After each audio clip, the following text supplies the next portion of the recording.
संगठन में शक्ति। एक गांव में एक किसान रहता था। खेतों की बुआई के दिनों में वह रोज सुबह हल और अपने बैलों के साथ खेत पर जाता था। खूब मेहनत करता था। उसके खेत में भरपूर फसल होती थी, जिसे बेचकर किसान आराम से रहता था। किसान अपने बैलों को रोज हरी हरी घास खिलाता था, उन्हें नहलाता, फिर उनकी मालिश करता था। इससे उसके बैल भी खूब तंदुरुस्त हो गए थे। किसान ने उनके गले में सुंदर सी घंटियां बांध रखी थी। जब भी वे चलते तो घंटियों की आवाज़ सुनकर उसे बहुत अच्छा लगता था। किसान अपने हल का भी बहुत ध्यान रखता था, रोज उसकी धूल साफ करके चमकाता था। तीज त्योहारों पर उसकी पूजा करता था। दोस्तों, कहानी को पूरे गौर के साथ सुनिएगा। धीरे धीरे बैलों और हल को अपने पर बहुत घमंड हो गया था। बैलों को लगता था कि किसान के घर खुशहाली उनके कारण से ही है। अगर वे खेत जोतने न जाए तो वहाँ पर एक दाना भी पैदा नहीं होगा।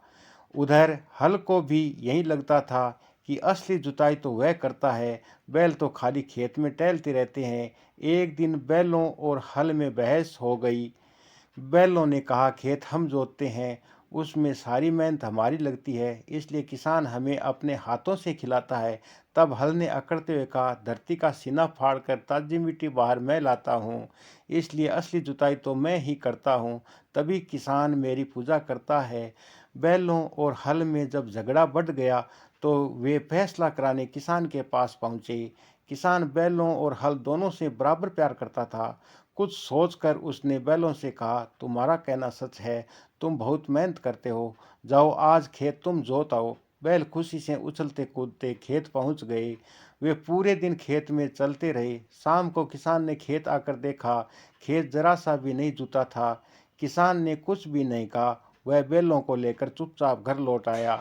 अगले दिन किसान हल को कंधे पर लेकर खेत पहुंचा और हल को जमीन पर रख दिया। फिर हल से बोला, तुम भी मेरे लिए बहुत मेहनत करते हो, आज यह पूरा खेत तुम जोत डालो। यह कहकर हल को खेत में छोड़कर किसान घर लौट आया। आज हल को अपनी काबिलियत साबित करने का मौका मिला था। उसने सोचा कि शाम होने से पहले ही वह पूरा खेत जोत डालेगा, मगर यह क्या, वह तो अपनी जगह से टस से मस भी नहीं हो पाया। जिस खेत को वह दौड़ते हुए जोतता था, आज उसमें हिल भी नहीं पा रहा था।